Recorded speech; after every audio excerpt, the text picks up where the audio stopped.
Villarreal, Real Madrid, les notes des Madrilènes avec un 8 pour Thibaut Courtois et cet homme, Kylian Mbappé, en déplacement à l'Estadio de la Ceramica ce samedi pour y jouer la 28e journée de la Ligue espagnole. Le Real Madrid s'est imposé 2-1 grâce à un doublé de Kylian Mbappé. Après la rencontre, voici les notes des joueurs de Don Carlo Ancelotti en référence à notre rédaction.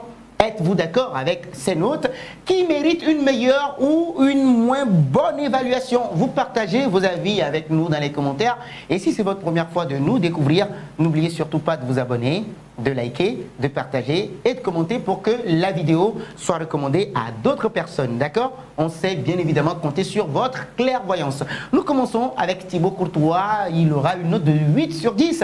Dès le début de la partie, le gardien belge a prouvé encore une fois qu'il reste l'un des meilleurs gardiens du monde. Du haut de ses 2 mètres, encore une fois, Thibaut Courtois s'est déployé à 3 reprises en première période pour repousser les vrais ballons de but. Donc tout au long de la partie, il a tout simplement brillé. Donc très beau match du numéro 1 madrilène au poste de gardien de but avant de rejoindre sa sélection. Lucas Vazquez aura une note de 7 sur 10 selon notre rédaction. Pas mauvais du tout, hein. Donc ce samedi soir, Lucas Vazquez s'est débattu sur son côté, critiqué ces dernières semaines pour ses rendements défensifs insuffisants. Encore une fois, le latéral droit espagnol de 33 ans s'est bien débrouillé contre les attaquants du sous-marin jaune. Offensivement, ce n'était pas mal non plus puisqu'il a délivré, il a été passeur décisif au cours de ce match. Aurélien Tchouaméni, 7 sur 10, replacé encore en défense pour reposer Antonio Rudiger. Ouais, le milieu de terrain international français a fait un très bon match. Donc pas à son poste de prédilection, on le précise encore. Aurélien Tchouaméni a réalisé de très belles interventions défensivement parlant. Raúl Asensio, 7 sur 10. Que voulez-vous qu'on dise encore sur lui? Faut-il encore parler du jeune défenseur de 22 ans qui va d'ailleurs honorer sa première sélection en ce mois de mars?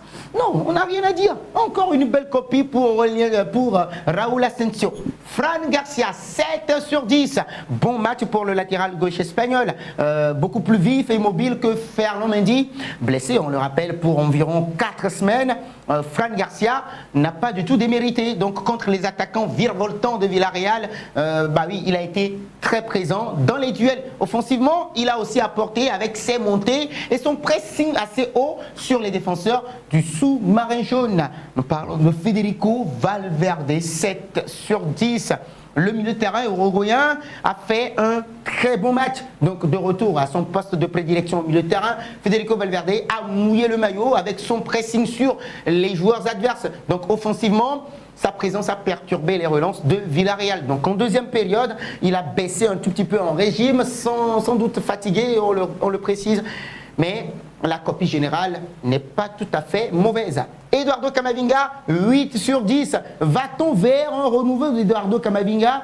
Oui, on se pose la question. En difficulté, il y a quelques semaines, le jeune milieu de terrain français a brillé ce samedi. Donc comme contre l'Atlético de Madrid en milieu de semaine, en Ligue des Champions, on le rappelle, au Civitas Wanda Metropolitano, Eduardo Camavinga a montré de très belles choses avec ses interventions décisives. En tout cas, parmi les milieux de terrain du Real Madrid, l'ancien joueur de Rennes a été le plus précieux en termes de combativité défensive.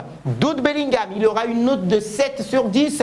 Beaucoup de courses également, beaucoup d'efforts et de pressing pour Jude Bellingham, comme d'habitude, à défaut d'être décisif devant le but, oui, il a clairement contribué à la sécurisation du score du Real Madrid.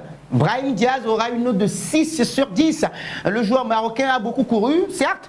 Comme souvent, Brahim Diaz n'a pas triché sur la pelouse jusqu'à sa sortie. Qualité technique, repli défensif et implication, il a apporté à l'équipe jusqu'à la 61e minute où il a cédé sa place. Rodrigo Goes, 7 sur 10, il brille beaucoup plus sur le côté gauche et il a encore prouvé ce samedi contre Villarreal. En l'absence de Vinicius Junior qui est le maître du côté gauche de l'attaque du Real Madrid, Rodrigo Goes a posé beaucoup de problèmes aux défenseurs du sous-marin jaune. Avec sa vitesse et sa percussion, l'attaquant brésilien a fait ce qu'il fallait quand même s'il n'a pas trouvé la faille devant le but ou bien le chemin défilé. Kylian Mbappé, s'il vous plaît, 20 buts. 8 sur 10, sans Vinicius Junior dans ses pattes. Kylian Mbappé a encore brillé. Donc avec un doublé rapide contre Villarreal, KM9 a grandement rempli sa mission. Donc malgré l'entrée en jeu de Vinicius Junior, il n'a pas eu l'étincelle pour un troisième but, mais avec Thibaut Courtois et Eduardo Camavinga, il a été le meilleur joueur madrilène, le plus décisif d'ailleurs, MVP de la rencontre. Êtes-vous d'accord avec ces notes qui méritent une meilleure ou moins bonne évaluation selon vous? Vous partagez vos avis avec nous dans les commentaires et si c'est votre première fois de nous découvrir, n'oubliez surtout pas de vous abonner, de liker, de commenter, de partager pour que la vidéo soit recommandée à d'autres personnes. Merci à vous.